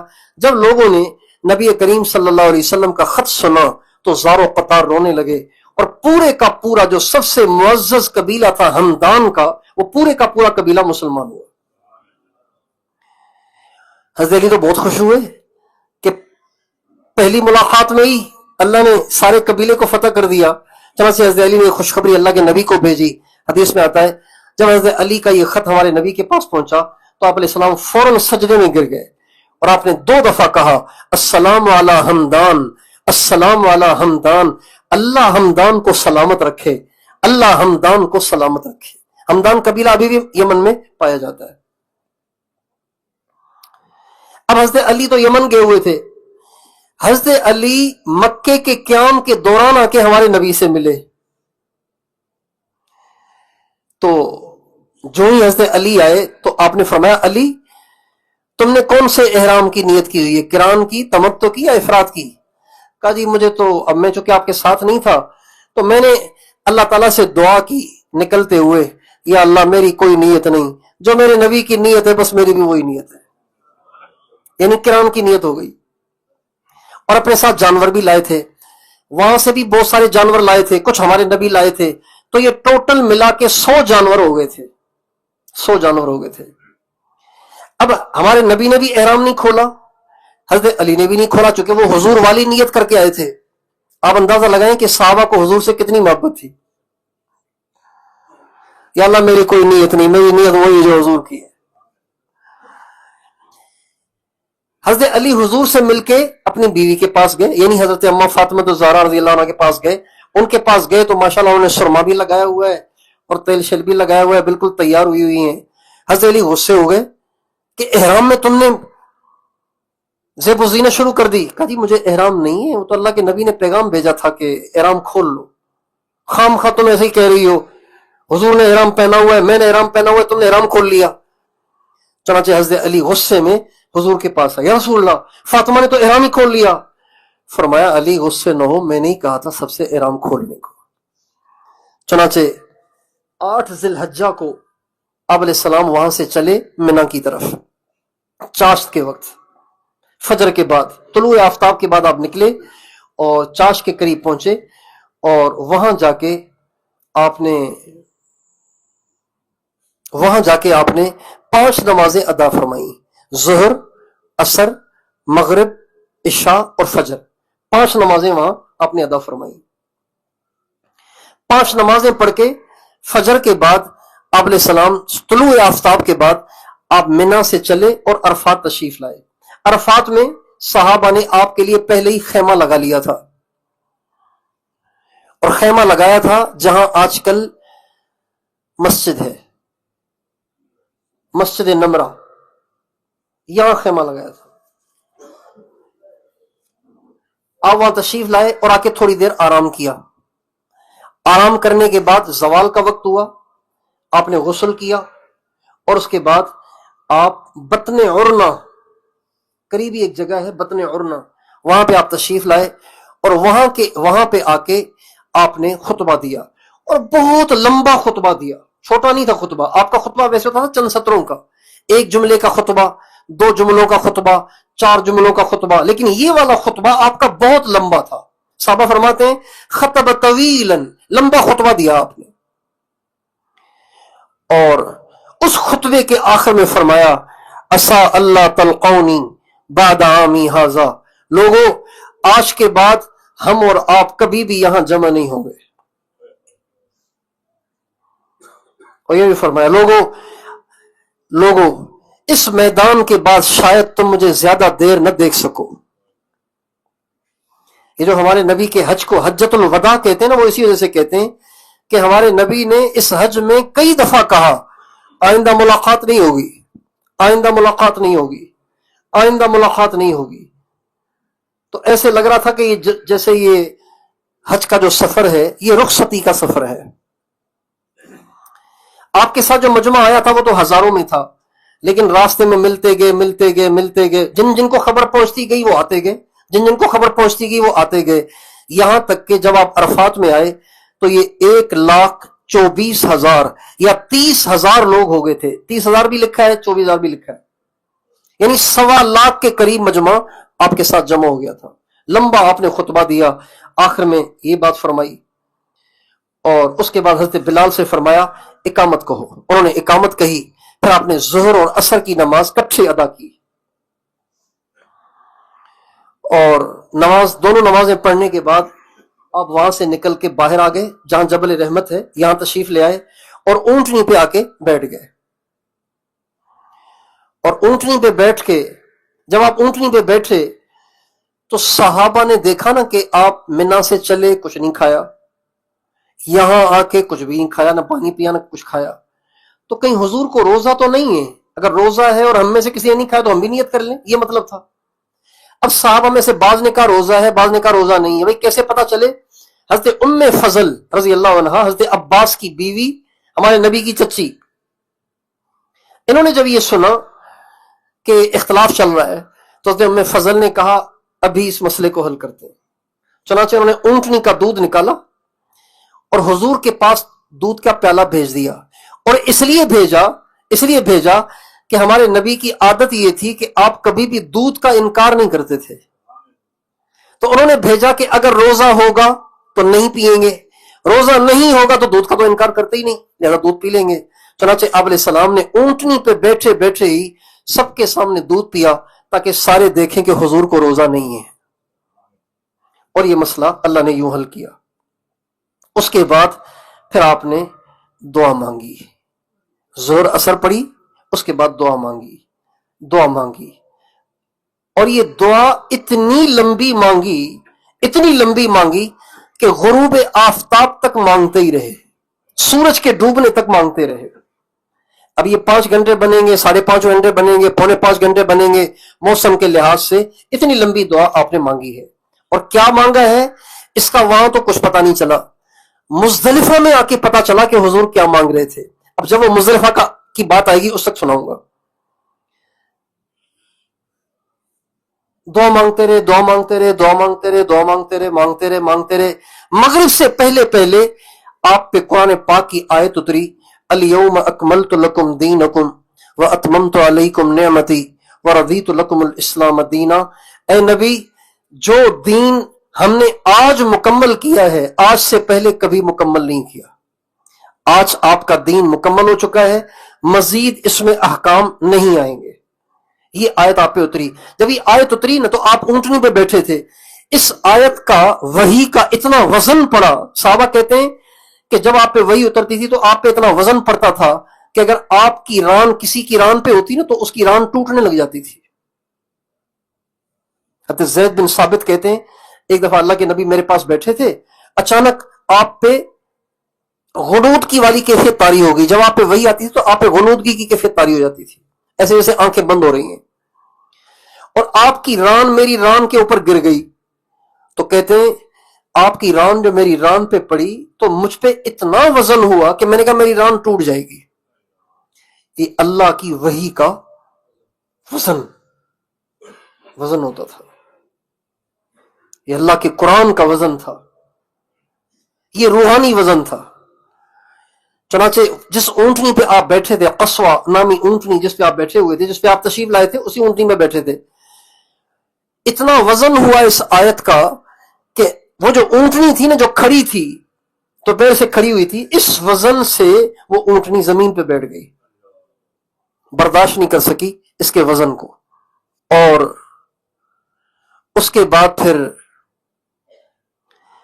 جب سورج غروب ہو گیا تو آپ علیہ السلام نے فرمایا، جب عرفات میں سورج ڈوب گیا تو آپ علیہ السلام وہاں سے آپ نے مغرب کی نماز ادا نہیں کی. عصر کی نماز تو ادا کر چکے تھے زور کے ساتھ، مغرب کی نماز ادا نہیں کی، بلکہ مغرب کی نماز ادا کیے بغیر عرفات سے آپ اونٹنی پہ بیٹھ کے چلنے لگے. اور جب سواری پہ بیٹھے حضرت اسامہ رضی اللہ تعالیٰ عنہ، ان کو بھی اپنے پیچھے بٹھا لیا قصوہ اونٹنی پہ، اور عرفات سے مزدلفہ کی طرف چلے. راستے میں آپ کو پیشاب کی حاجت ہوئی، آپ نے پیشاب کیا اور اس کے بعد ہلکا سا وضو کیا. توضأ وضوءا خفیفا، ہلکا سا وضو کیا. ہلکے سے وضو سے بظاہر یہ مراد ہے کہ آپ نے صرف فرض پورے کیے، یا اعضاء کو جو 3 دفعہ دھوتے تھے تو آپ نے ایک دفعہ دھویا، یہی کوئی مطلب ہو سکتا ہے اس کا. ہلکا سا وضو کیا. جب ہلکا سا وضو کر لیا تو حضرت اسامہ نے کہا یا رسول اللہ مغرب تو پڑی نہیں، یاد دہانی کرائی. انہوں نے سمجھا کہ شاید حضور بھول گئے سفر کی وجہ سے، کہنے لگے حضور مغرب تو پڑھی نہیں. فرمایا الصلاۃ امامک، نماز آگے پڑھنی یا نہیں پڑھنی. چنانچہ دوبارہ حضرت اسامہ کو پیچھے بٹھایا اور آپ چلتے رہے. حضرت اسامہ جوان آدمی تھے تو حضرت اسامہ اونٹنی کو بھگانا چاہتے تھے اور حضور کی اونٹنی کو دیکھ کے دوسرے بھی اونٹنیاں بھگانے لگ جاتے تھے. تو اب علیہ السلام نے فرمایا اسامہ اونٹنی کو بھگانا، اپنی سواریوں کو بھگانا یہ کوئی نیکی کا کام نہیں ہے، اس لیے اونٹنی کو اپنی رفتار سے چلنے دو. لیکن ہمارے نبی کی اونٹنی کو پتہ نہیں کیا ہو گیا تھا عرفات سے نکل کے کہ بس وہ اڑنا چاہتی تھی، اور ہمارے نبی اس کی لگام کو، اس کی مہار کو، نکیل کو اتنا زور سے کستے تھے اس کو روکنے کے لیے، اس کو کنٹرول کرنے کے لیے، بریک لگانے کے لیے، کہ بعض دفعہ اونٹنی کا جو سر تھا وہ پیچھے کوہان سے آ کے لگ جاتا تھا، اتنے زور سے آپ کھینچتے تھے. چڑھائی پہ چڑھتے آپ اس کی نکیل کو ڈھیلا چھوڑ دیتے تاکہ بھاگے، جب نچان پہ اترتے آپ اس کو کھینچ لیتے. تو یعنی ایسے ہی کتابوں میں لکھا ہے کہ ہمارے نبی کی اونٹنی بھی بس بے قابو ہو رہی تھی اور بھاگنے کو تیار تھی، اڑنے کو تیار تھی. چنانچہ آپ مزدلفہ پہنچے. مزدلفہ میں پہنچ کے آپ نے نیا وضو کیا اور مغرب و عشاء دونوں نمازیں کٹھی پڑھی وہاں پہ، اور پھر اس کے بعد آپ دعا میں لگ گئے، آرام بھی فرمایا. صبح کو اٹھے تو صبح کو آپ نے اول وقت میں فجر کی نماز پڑھی، اور اس کے بعد سورج کے نکلنے سے پہلے آپ جمرات کی طرف چلنے لگے، منا کی طرف جانے لگے. جب آپ نکلنے سے پہلے جہاں آپ نے نماز ادا فرمائی فجر کی، آپ وہاں بیٹھے تھے تو آپ مسکرا رہے تھے. تو حضرت ابوبکر صدیق اور حضرت عمر آئے، یا رسول اللہ یہ کوئی خاص بات پیش آئی ہے کہ آپ بیٹھے بیٹھے مسکرا رہے ہیں؟ تو آپ علیہ السلام نے فرمایا کہ ہاں خاص بات پیش آئی. کا کیا؟ آپ فرمانے لگے وہ جو عرفات میں لمبی دعا کر رہا تھا نا، تو آپ لوگوں کو تو پتہ نہیں چلا میں کیا مانگا. میں عرفات میں جو گھنٹوں لمبی دعا مانگتا رہا اس میں اللہ سے یہ دعا کرتا رہا، یا اللہ میری امت کا کوئی امتی دوزخ میں نہ جائے، آپ سب کو معاف کر دیں. اللہم اغفر لامتی، اے اللہ میری امت کو معاف کر، اے اللہ میری امت کو معاف کر، اے اللہ میری امت کو معاف کر، اے اللہ میری امت کو معاف کر. کل اتنی لمبی جو میں نے دعا مانگی تھی نا، وہ یہ مانگی تھی کہ اللہ تعالیٰ میری امت کی بخشش کر دے. لیکن مجھے عرفات میں کہا گیا کہ آپ نے جو اتنی لمبی دعا مانگی ہے تو اس دعا کی برکت سے ہم آپ کی ساری امت کو بخش دیں گے، لیکن جنہوں نے اوروں کے حق دبائے ہوئے ہیں، اوروں کے حق کھائے ہوئے ہیں، جو ظالم بنے ہوئے ہیں، ان کو معاف نہیں کریں گے جب تک کہ وہ معاف نہ کرے جس پہ انہوں نے ظلم کیا ہے، جس کا حق کھایا ہے. تو آپ علیہ السلام فرمانے لگے جب اللہ تعالیٰ کی طرف سے یہ پیغام آیا نا کہ میں ظالم کو معاف نہیں کروں گا، جس نے اوروں کے حقوق کھائے ہوں ان کو معاف نہیں کروں گا، تو میں نے اللہ سے یوں کہا یا اللہ یہ بھی تو ہو سکتا ہے کہ آپ ظالم نے جو حق کھایا ہے وہ اپنی طرف سے مظلوم کو ادا کر دیں اور میری امت کے ظالم کو بھی معاف کر دیں. یہ بھی تو ہو سکتا ہے، آپ کے خزانے میں کوئی کمی تو نہیں ہے، آپ اپنی طرف سے ادائیگی کر دیں اور میری امت کے ظالم کو بھی معاف کر دیں. لیکن یہ دعا عرفات میں قبول نہیں ہوئی. ابھی مزدلفہ میں بیٹھا تھا، کہتے جبریل نے آ کے کہا کہ یا رسول اللہ، اللہ تعالیٰ فرما رہے ہیں آپ کے رونے دھونے اور دعاؤں کی برکت سے ہم نے آپ کی امت کے ظالموں کو بھی معاف کر دیا. اور اس امت سے مراد کون تھے؟ اس امت سے مراد ابو بکر اور عمر، عثمان اور علی نہیں تھے. اس امت سے مراد خدیجہ اور فاطمہ اور عائشہ اور زینب اور حفصہ اور سودا نہیں تھی. اس امت سے مراد بلال اور خباب نہیں تھے. اس امت سے مراد عمار اور یاسر اور مقداد اور ابو ذر نہیں تھے، بلکہ اس امت سے مراد آپ تھے، ہم تھے. وہ امت جو 1400 سال بعد میں آئے گی، 1500 سال بعد میں آئے گی، 1600 سال بعد میں آئے گی، 1000 سال بعد میں آئے گی، 500 سال بعد میں آئے گی. قیامت تک جتنے آپ کے کلمہ پڑھنے والے ہیں یہ سارے آپ کی امت ہیں. ہمارے نبی نے گھنٹوں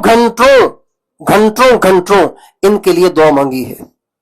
اب آپ بتائیے کہ ہمارے نبی نے جو ہمارے لیے آنسو بہائے عرفات میں اور مزدلفہ میں اور اتنی لمبی دعائیں مانگی اور اللہ سے ہمارے لیے فیصلہ کروا کے ہی دم لیا، اس امت نے حضور کے ساتھ کیا وفاداری کی ہے؟ ہر ایک اپنے آپ سے پوچھے گئے میں نے اپنے نبی کے ساتھ کیا وفاداری کی ہے. اللہ تعالی ہمیں اپنے نبی کا وفادار امتی بنائے اور سچی بات یہ ہے کہ پوری دنیا میں اس وقت جو مسلمان پریشان ہے نا، وہ صرف اس وجہ سے کہ انہوں نے اپنے نبی سے بے وفائی کر رکھی. سب سے زیادہ حقیر طریقہ ہماری نظروں میں اپنے نبی کا ہے. سب سے زیادہ. نوجوان بھائی داڑھی کیوں نہیں رکھتے؟ کہ پھر لڑکی کون دے گا؟ لڑکی سے بھی آپ برقع کیوں نہیں اوڑھتی؟ پھر میرا رشتہ کون لے گا؟ بھائی نماز کیوں نہیں پڑھتے؟ ٹائم نہیں ملتا. روزے کیوں نہیں رکھتے؟ کہ جی بیمار ہوں. یہ ہماری اپنے نبی کے ساتھ وفاداری ہے. آپ علیہ السلام جب دنیا سے جا رہے تھے تو سب سے آخری الفاظ جو آپ نے فرمائے تھے وہ یہی تھے، نماز نماز نماز نماز. نماز نہ چھوڑنا، نماز میں کوتاہی نہ کرنا. ہمارے 95-90% نماز ہی نہیں پڑھتے. اس لیے یہ واقعہ سن کے یہ تو ہمیں عزم کرنا ہی چاہیے کہ بھئی اب ہم اپنے نبی کے وفادار امتی بن کر زندگی گزاریں گے. اگر آپ ناراض نہ ہوں تو کھل کے کہوں، جتنے مرد بیٹھے نا یہ اپنے چہروں پہ داڑیاں رکھو. یہ مولویوں کی پہچان نہیں ہے، یہ آپ کے نبی کی پہچان ہے. آپ کے نبی نے بھی داڑھی رکھی، حضرت ابوبکر نے بھی رکھی، حضرت عمر نے بھی رکھی، حضرت عثمان نے بھی رکھی، حضرت علی نے بھی رکھی، امام حسن نے بھی رکھی، امام حسین نے بھی رکھی. تو بھئی ہم نہیں رکھے، ہم کس کے پیچھے چل رہے ہیں؟ اپنے آپ سے پوچھنا چاہیے آپ کس کے گیٹ اپ پہ چل رہے ہیں؟ آپ کس کے غلام ہیں؟ کسی کی دل آزاری نہیں کرنی، کسی کا حق نہیں کھانا، اور اس کی نیت کریں کہ مرتے دم تک اب کبھی نماز نہیں چھوڑنی. 5 نمازیں سفر میں ہو گاڑی سے اتر کے پڑھ لیں، جہاز میں ہو جہاز میں پڑھ لیں، نماز نہ چھوڑیں. ہمارے نبی نے ساری زندگی نماز نہیں چھوڑی، بلکہ اب علیہ السلام کا ارشاد ہے کہ جو لوگ مسجد میں آ کے نماز نہیں پڑھتے نا، گھروں میں پڑھتے ہیں، میرا دل چاہتا ہے کہ ان کے گھروں کو آگ لگا دوں. یہ رحمت للعالمین فرما رہے ہیں. سنیں، آپ علیہ السلام کی مجلس لگی ہوئی تھی. ایک صحابی نے ایک بوڑھے صحابی کی جوتی چھپا لی. اب وہ بیچارے اٹھے اور ڈھونڈ رہے ہیں چپل کہاں چلی گئی، یار یہاں رکھی تھی کہاں چلی گئی، ادھر جا رہے ہیں ادھر جا رہے ہیں. آپ علیہ السلام دیکھ رہے ہیں. آپ علیہ السلام سمجھ گئے کسی نے جوتی چھپائی ہے مذاق میں.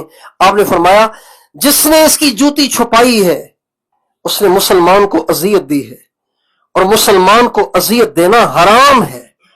یعنی آپ کو یہ بھی گوارا نہ ہوا کہ کوئی کسی کی جوتی چھپا دے، چونکہ تکلیف ہوگی. لیکن آپ فرما رہے ہیں جو نماز گھر میں پڑھ لیتے ہیں مسجد میں نہیں پڑھتے، آپ علیہ السلام فرماتے ہیں میرا دل چاہتا ہے ان کے گھروں کو آگ لگا دوں. یعنی اس معاملے میں آپ اتنے سخت ہو جاتے ہیں کہ آپ سے یہ برداشت نہیں ہو رہا کہ مسلمان مرد ہو کر مسجد میں نماز نہیں پڑھ رہا، گھر میں نماز پڑھ رہا ہے. اب جو پڑھی ہی نہیں بتائیے اس پہ کتنے غصے ہوں گے. اس لیے آپ سارے بھائی یہ یہاں سے نیت لے کے جائیں کہ انشاءاللہ مرتے دم تک اب ہم نے 5 نمازوں میں کوتاہی نہیں کرنی.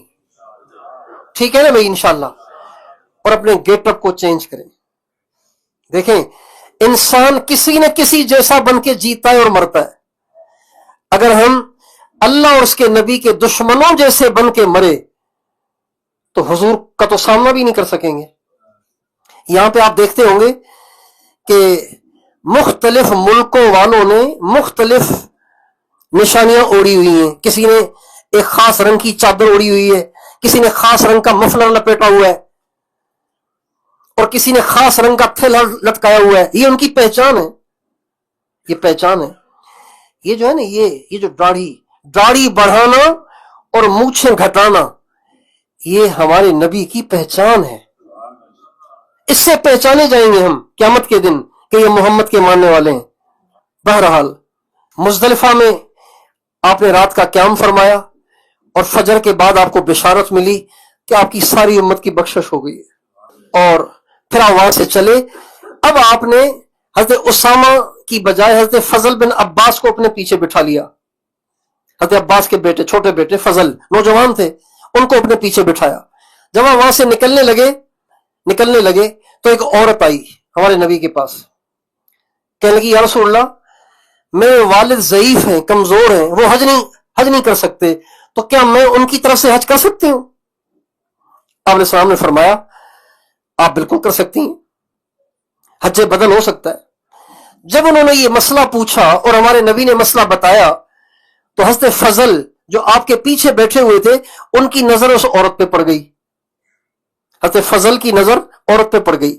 آپ علیہ السلام نے زبان سے نہیں اپنے ہاتھ سے حضرت فضل کے رخسار پہ ہتھیلی رکھ کے یوں ان کے چہرے کو عورت سے پھیر دیا اور آپ نے فرمایا فضل آج کے دن جس نے نظر اور کان اور زبان کو گناہ سے بچایا اللہ اس کے سارے گناہوں کو معاف کر دے گا. یہ نظر کی حفاظت اتنی ضروری ہے. بہت سے لوگ کہتے ہیں نا کہ جی بس دل پاک ہونا چاہیے, دل صاف ہونا چاہیے, اور وہ اس سے عورتوں کی بے پردگی کے لیے گنجائش نکالنے کی کوشش کرتے ہیں. حالانکہ اگر بے پردگی اور عورتوں سے اختلاط اور عورتوں کو دیکھنے کی گنجائش ہوتی نا تو حضور حضرت فضل کے چہرے کو اپنے ہاتھ سے نہ پھیر دیتے. اس کا مطلب یہ ہے کہ اگر عورت پر مرد کی نظر پڑے چاہے وہ صحابی رسول بھی ہو اور حضور کے ساتھ چپک کے بھی بیٹھا ہوا ہو تب بھی شیطان اسے ورغلا سکتا ہے. یہی مطلب ہوا کہ نہیں ہوا بھائی یہی مطلب ہوا نا. تو اب کوئی کیسے کہے کہ جی میرا تو دل صاف ہے. بھائی کیسے دل صاف ہے؟ آپ کا دل حضرت فضل سے زیادہ صاف ہے کیا جو حضور کے ساتھ چپک کے بیٹھے ہوئے؟ حضور کے چچا زاد بھائی بھی ہیں اور حضور کے شاگرد بھی ہیں اور حضور کے ساتھ چپک کے بیٹھے ہوئے ہیں, لیکن آپ علیہ السلام نے اپنے ہاتھ سے ان کے چہرے کو پھیر دیا اور آپ نے فرمایا آج اگر تم نے نظر کو بچا لیا, زبان کو بچا لیا, کان کو بچا لیا تو اللہ تعالیٰ تیرے سارے گناہوں کو معاف کر دیں گے. وہاں سے آپ منی کی طرف گئے اور منی کی طرف جاتے ہوئے راستے میں حضرت فضل نے پتھریاں بھی اٹھا لی. وہ جو پتھریاں مارنی ہے نا آپ نے جا کے جمرات پہ شیطانوں کو, یہ پتھریاں یہیں سے اٹھانی ہیں. حضرت فضل نے یہیں سے اٹھائیں. اس کے بعد آپ منی پہنچے اور منی سے سیدھے آپ جمرۃ العقبہ پہنچے. بڑا شیطان آخری وہاں جانا ہے. پتھر مار کے آپ وہاں سے واپس تشریف لائے. اچھا جو ہی آپ نے پتھر مارنا شروع کیے نا, پتھر نہیں پتھریاں, آپ نے جو پتھر چنے تھے وہ چھوٹے چھوٹے تھے, جیسے چنے کا موٹا دانا ہوتا ہے ایسے, بڑے سے بڑا کھجور کی گٹلی, اس سے بڑا نہیں اٹھانا. اور عام طور پہ یہ جو چنے کا جو دانا ہوتا ہے اتنی کنکریاں اٹھانی چاہیے. آپ علیہ السلام نے وہ کنکریاں حضرت فضل سے اٹھوا لی تھیں. جب آپ یہاں تشریف لائے جمرات پہ تو آپ نے تلبیہ کو بند کر دیا. تلبیہ تو چل رہا تھا نا, وہ جو مدینے سے چلا تھا تلبیہ تب تک پورا چل رہا تھا. یہاں پہ آ کے آپ نے تلبیہ بند فرما دیا اور پھر آپ نے وہ پتھریاں ماری اور آپ نے فرمایا اپنے دین میں غلو نہ کرنا. پتھریاں چھوٹی چھوٹی اٹھانی ہیں, ایسے نہ کہ بڑے بڑے پتھر لے آؤ, جوتے اٹھا کے لے آؤ. بعض لوگ جوتے مار رہے ہوتے ہیں, پتھر مار رہے ہوتے ہیں بڑے بڑے. ایسے نہیں کرنا, جو طریقہ بتایا اس کے مطابق چلنا ہے. اس کے بعد آپ پتھریاں مار کے واپس منی میں تشریف لائے, جہاں آپ کا قیام تھا وہاں تشریف لائے. وہاں پہ آ کے آپ نے خطبہ دیا, لمبا خطبہ دیا اور اس میں احکام بیان فرمائے, اہم احکام بیان فرمائے. اور اس کے بعد آپ قربانی کی جگہ تشریف لائے. قربانی کی جگہ جانور لائے گئے تھے, آپ قربانی کی جگہ تشریف لائے. آپ کے ٹوٹل 100 جانور تھے. حضرت علی بھی لائے تھے اور خود حضور بھی لے کر گئے تھے. یہ سارے مل ملا کے 100 بن گئے تھے. حضرت علی بھی حضور کے لیے لائے تھے یمن سے, یمن والوں نے حضور کے لیے دیے تھے. چنانچہ یہ 100 جانور جمع ہو گئے. نبی کریم صلی اللہ علیہ وسلم نے ان 100 اونٹوں میں سے 63 اونٹ خود اپنے ہاتھ سے ذبح کیے. اپنی زندگی کے ہر سال کا ایک اونٹ, 63 سال عمر ہو گئی تھی آپ کی, تو آپ نے 63 اونٹ ذبح کیے. زندگی کے ہر سال کا الگ اونٹ آپ نے اللہ کے نام پہ ذبح کیا. باقی جو 37 رہ گئے وہ حضرت علی سے فرمایا باقی تم ذبح کرو. جب یہ اونٹ آپ ذبح کر رہے تھے تو حدیث میں آتا ہے اونٹ تو 100 اونٹ تو بڑی تعداد ہوتی ہے. جب بھی آپ کے لیے ایک اونٹ کو قریب لایا جاتا ذبح کرنے کے لیے تو آپ علیہ السلام کے ہاتھوں سے ذبح ہونے کے لیے سارے کے سارے اونٹ کودتے تھے کہ پہلے سرکار کی چھری میری گردن پہ چلے, اور مشکل سے ان کو روکا جاتا تھا کہ آپ کا بھی نمبر آ جائے گا. چنانچہ یہ 63 اونٹ